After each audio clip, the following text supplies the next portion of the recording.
उल्टा मुझे बताना पड़ता है, उल्टा मुझे खाना पड़ता है, उल्टा मुझे जाना पड़ता है, उल्टा उसे समझाना पड़ता है, उल्टा मुझे पढ़ना पड़ता है। तो ये सारे सेंटेंसेस आपके डेली लाइफ में आते हैं।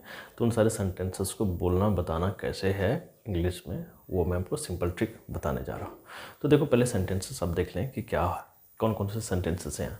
उल्टा मुझे बताना पड़ता है, उल्टा उसे खाना पड़ता है, उल्टा हमें बोलना पड़ता है, जबकि उसे करना चाहिए लेकिन उल्टा हमें करना पड़ता है ना। उल्टा मुझे पढ़ना पड़ता है, जबकि अगला को पढ़ना चाहिए, फिर बोलते क्या, उल्टा मुझे पढ़ना पड़ता है। आपको पढ़ना चाहिए लेकिन उल्टा मुझे पढ़ना पड़ता है। तो ये सारे सेंटेंसेस हैं। इन सारे सेंटेंसेस को आपको बताने के लिए, इंग्लिश में बोलने के लिए आपको इनका प्रयोग करना होगा।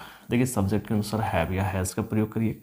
उसके बाद रेदर टू का प्रयोग करिएगा सब में। उसके बाद वर्ब का फर्स्ट फॉर्म। ठीक है, चलिए। उल्टा मुझे बताना पड़ता है, तो देखिए सब्जेक्ट मुझे है, तो मुझे का यहाँ पे आई के साथ लग जाएगा हैव। आई हैव हो गया, फिर रेदर टू लगाइए, rather to, I have rather to. अब बताना का यहाँ पे से। ठीक है, यदि टेल देते हैं तो कोई ऑब्जेक्ट दे दीजिएगा। ठीक है, उल्टा मुझे बताना पड़ता है, आई हैव रेदर टू से।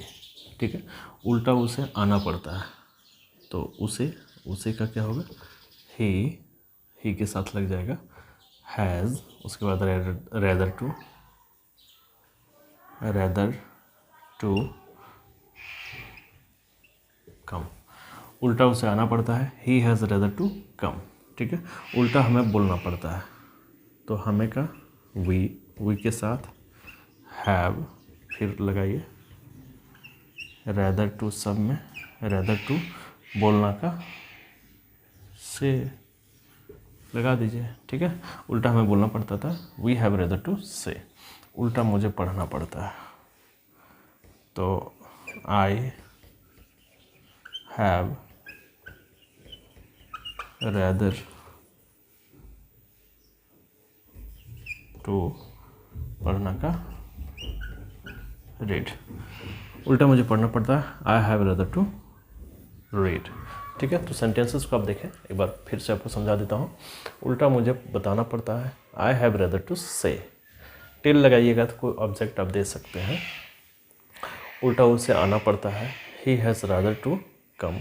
उल्टा हमें बोलना पड़ता है, वी हैव रेदर टू से। उल्टा मुझे पढ़ना पड़ता है, I have rather to read. तो इस तरह से सेंटेंसेस आप बनाएंगे आप, और उसे बोलेंगे अपने फैमिली के बीच में, अपने दोस्तों के बीच में। आपका इम्प्रेशन लाजवाब होगा, क्योंकि इन सारे सेंटेंसेस को बोलना बहुत ही अनोखा माना जाएगा, क्योंकि आप दोस्तों के बीच में ऐसा बोल देते हैं। तो so thanks for watching, wait for the next.